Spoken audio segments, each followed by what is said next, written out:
Welcome, friends, to another edition of Transformational Astrology.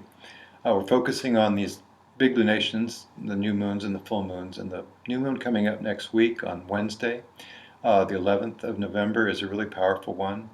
Once again, it features Uranus, as they have lately, and once again, it features Chiron, which has been a theme lately as well. We've been delving into our inner wounded places, and it's been pretty profound, I think, experience for many people. Also, Saturn is in this mix, which, Uranus is the trickster and surprise energy, and we never know where it's coming from next.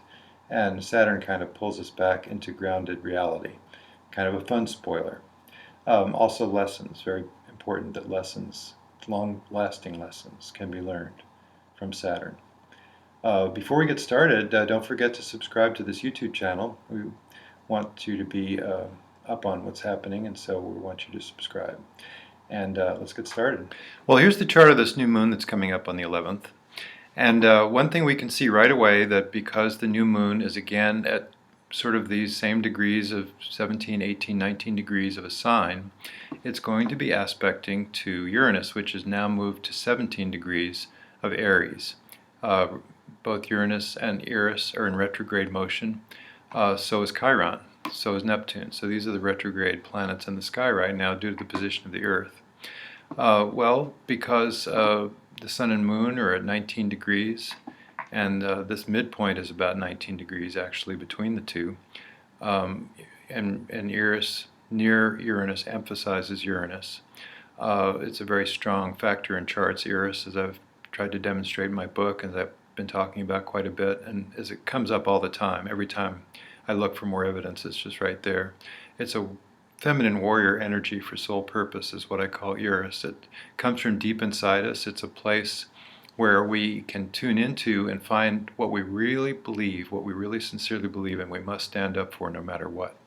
And that's the indication of, and where Eris is located in your chart, it also tells you something about yourself and what matters to you, what is a strong suit for you. Being close to Uranus in the sky means that Uranus is emphasized just by that, and by the new moon being close to the midpoint between these two, as far as making an inconjunct or a quincunx aspect, 5 signs from this point. And then also, look at Jupiter is actually making the same kind of aspect, an inconjunct, from 18 degrees of Virgo to Uranus. And they make a sextile to each other, Jupiter does. And then it turns out that not only that, but Jupiter is also parallel to Uranus right now. So we have a really strong hit of Uranus. We have unexpected events, things that we hadn't thought would happen, unexpected, surprising enlightenment, epiphany, a glimpse of the architecture of the universe, it is said about Uranus. It really wakes us up. It tunes us in, deep intuition. You can see without really looking with your physical eyes. You can see things, and Uranus stimulates this function, which is there present all the time, of course.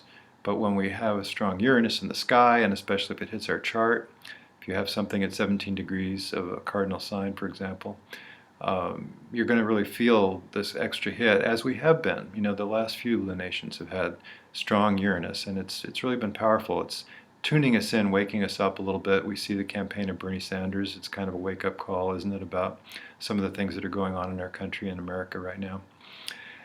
So another factor in the Jupiter aspect to Uranus is the fact that it's parallel, and I can see that in the Timepassages software by right-clicking, and this brings up a little pop-up that has Jupiter parallel to Uranus, and you can see how close it is if you want by looking over. This is 5 degrees 30 minutes of declination. Now that's different from the longitudinal degrees. These are all degrees in the zodiac. They're written in normal charts. They're written like this. 13 degrees of Capricorn is where Pluto is right now. 19 degrees of Scorpio is where the Sun and Moon are. Well, Jupiter has also got a declinational angle of 5 degrees and 31 minutes in the other direction. This is above and below the celestial equator.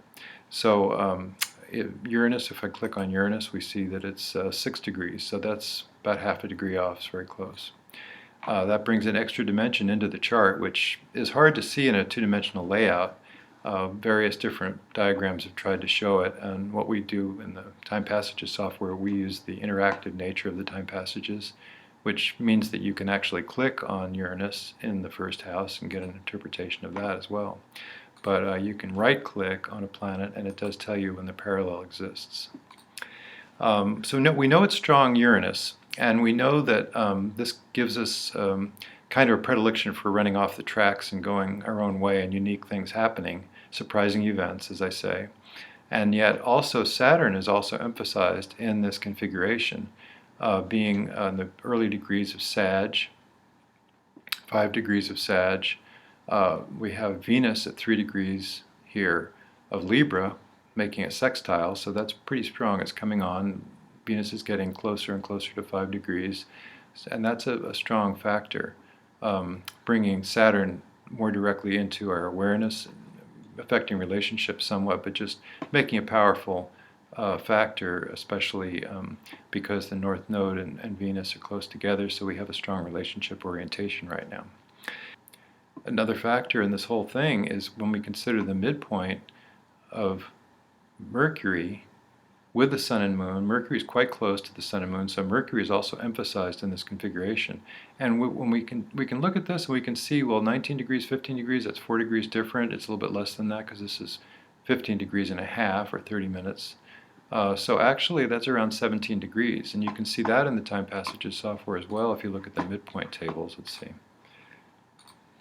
You can see the Sun and Mercury right here, 17 degrees of Scorpio and 15 minutes. So that gives us an indication because, look, Uranus is 17 degrees 21 minutes, Chiron is 17 degrees and 4 minutes at Pisces. So that's a trine. This midpoint between Mercury and Sun and Moon makes a trine to Chiron and makes an inconjunctor 150 degree aspect to Uranus. So with Chiron and Uranus both emphasized in this chart, we know that there's a chance for deep intuitional realizations regarding our inner wounding, because Chiron, in Pisces especially, refers to the inner parts of ourselves that are somewhat walled off from conscious thinking. We're not always aware of it. It can be knee-jerk reaction. You know, when you get angry about something and you wonder, why did I get so angry? Well, guess what? It could be because you've been triggered by something that refers back to something that happened long ago, probably early childhood. And these wounded places inside us just fester, and they sit there until we pay conscious attention.